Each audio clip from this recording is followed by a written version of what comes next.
Welcome to Spam Filter for Your Brain, bite-sized ponderings on how our thoughts influence our behaviour and our lives, and because we're all connected, how our thoughts impact the world. I'm here to help people reconnect with their bodies and declutter their brains. And I don't believe that we should just magically know how our emotions and our thoughts impact our lives if no one ever teaches us. So let's learn this stuff together. One of those sound bites that I think we all hear quite often is just be kind to yourself. Just be kind to yourself. Everything will be better if you were kind to yourself. And what I personally think that means absolutely nothing is because most of us are never taught how. What does being kind to yourself even mean if you've never been kind to yourself before? It can be absolutely meaningless if we don't have the tools to be able to do this thing. And then we can quite easily use it as another tool to beat ourselves up with because we're being told that this would be the one solution. And surely it should be really basic. We know how to be kind, right? But we don't seem to be able to apply this stuff to ourselves. It's one of those phrases that I think people use in an effort to try and make us feel better, but actually can quite often make us feel a lot worse.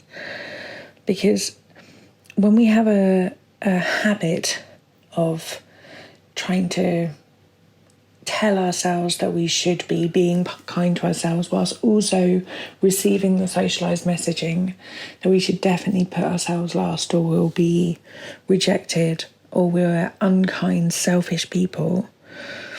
The idea of just being kind to ourselves is so alien that it's not in the wheelhouse of most of us. It just isn't something that we know how to do.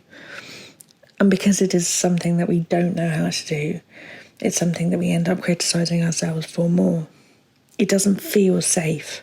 When people tell me to just be kind to myself, I'm like, cool, dude. Well, if I knew how to do that, I'd be doing it already. Like, this is not a useful phrase to be flinging around.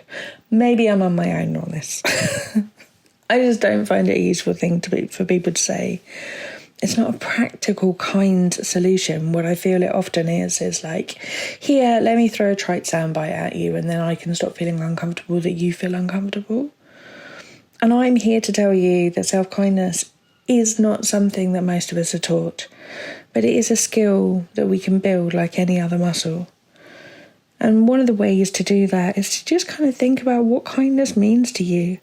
And if you're not able to sort of step into the zone of like, what does kindness mean? What matters to you? What are your values? How would you treat a friend?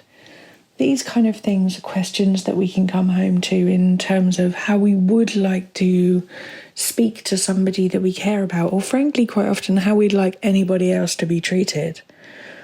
How do you want the people in your community, the most vulnerable people, the people who are struggling, the people who are suffering, how do you want them to be treated? And when you have an idea and probably quite a clear picture of what that kind of behaviour looks like, see where there's any of the crossovers of ways that you could begin to treat yourself with a bit more of that grace and respect that you would allow for somebody else. Because when we can work out what kindness actually feels like, what it looks like when we impart it on others, we can start to notice those areas in our lives that feel a bit like a deficit because we're not giving it to ourselves. And that's where we can learn to be kind to ourselves.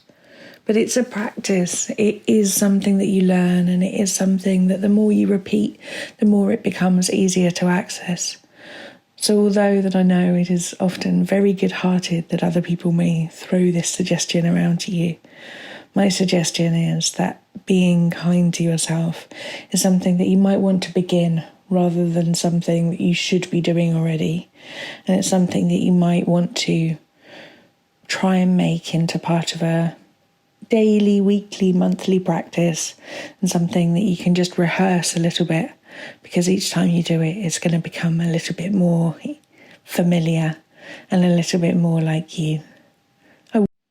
If If you've been enjoying what you're hearing on the podcast, you will love Self-Care School. Self-Care School is longer versions of this, more in-depth and more personalised. We have a whole hub of courses from body image to boundaries, perfectionism, time management, and a whole range of other topics. You name it, there's probably a course on it.